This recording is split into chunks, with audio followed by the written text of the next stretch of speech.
မင်္ဂလာပါချစ်သေးလေးတို့ရေထမင်းစားကြပါဦးလို့နော်ထမင်းစားတဲ့အချိန်က9:15ဖြစ်နေပါပြီဒါညစာနဲ့မနက်စာပေါင်းစားရတာနော်ညစာနဲ့မနက်စာပေါင်းစားတာပါလို့နော်ဒီနေ့တနေ့တော့အလူခန္ဓာဆိုလို့ရှိရင်ပတ်စံကဘယ်လောက်ရလဲဆိုတော့6သိန်းနဲ့9,900ရပါတယ်ရှင်နော်ဆက်ရပါတယ်နော်ဒီအချိန်မှထမင်းစားရပြီညမနေ့စာပေါင်းစားရပါတယ်နော်ဒီနေ့တနေ့ကုန်ရေတောက်ပြီးအလူခံပါတယ်လို့ကျွန်မပထမဘိုင်းရပေါ့နော်ရှင်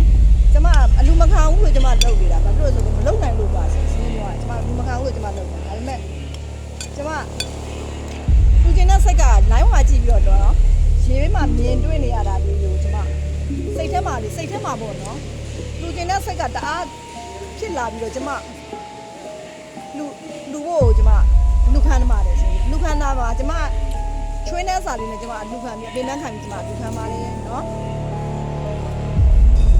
လူခန်းပါတယ်နော်ရတဲ့ငွေရလေ6သိန်းနဲ့9,900ရပါတယ်နော်အဲ့ဒီ6သိန်း9,900ရ900ရပြီတဲ့ကို1000ထက်ဟော1000ထက်လာတဲ့လူကမြဲပါတယ်နော်ဆယ်လီပုတ်1000ထက်တယ်နော်ဒီပေါင်းများစွာထက်တယ်အလူရရှိပြီပေါ့နော်အဲ့ငင်းကုန်းဈေးသူဈေးသားများကိုလည်းအထူးကျေးဇူးတင်ပါတယ်ပေါ့နော်ဘာလို့လဲဆိုတော့ဒီနေ့9ရက်မိနစ်မှရတဲ့ပတ်စံပေါ့နော်ရတဲ့ဒီနေ့မှရတဲ့ပတ်စံ6သိန်းနဲ့9,900ပေါ့နော်9ရက်မှရတဲ့ပတ်စံ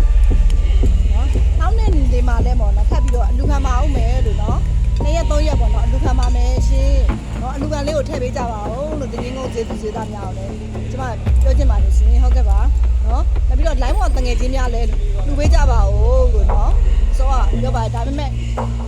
တငယ်ချင်းတို့လဲလောအားနဲ့ပါဝင်ပြီးလုံနိုင်မယ်ဆိုလို့ရှိရင်အစောစီကိုလာခဲ့ပါလို့ဒါပေမဲ့အပင်မခံမှရမယ်နော်တနေ့ကုန်အလူခံပေးမှရမယ်နော်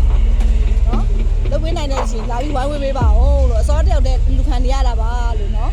ဝိုင်းဝန်းပေးကြပါဦးဆိုပြောပါတယ်လို့နော်ဆိုတော့ဝမ်းသာပါတယ်လို့ဒီလိုပတ်စံလေးဒီနေ့9ရက်နေ့မှာဒီလောက်ပတ်စံရတာဟုတ်ပေါ့နော်6သိန်းနဲ့9,900ရတာကိုကျွန်မအရန်ဝမ်းသာပါတယ်နော်ဘာဖြစ်လို့လဲဆိုတော့ရေဘေးဒုက္ခရောက်တဲ့လူတွေကိုကျွန်မကူညီလိုက်ရတယ်ကျွန်မအရန်ဝမ်းသာပါတယ်လို့နော်ဒါပေမဲ့မပြီးသေးပါဘူးလို့အလူကစက်ခံပေးပါဦးစက်ခံပါအောင်မယ်လို့နော်3-4ရက်လောက်ပေါ့နော်စက်ခံပြီးမှသွားမှာကျွန်မကိုယ်တိုင်သွားမှာပါနော်ပါဝင်တူတန်းကျင်တဲ့လူရှိများရှိရင်လည်းတူတန်းပေးပါဦးလို့ဆိုတော့ပြောချင်ပါတယ်ရှင်เนาะတကယ်ချင်းတို့လည်းလူပေးလို့ရပါတယ်လို့ဝိုင်းဝန်းပေးကြပါဦးပေါ့เนาะပြောချင်ပါတယ်လို့เนาะ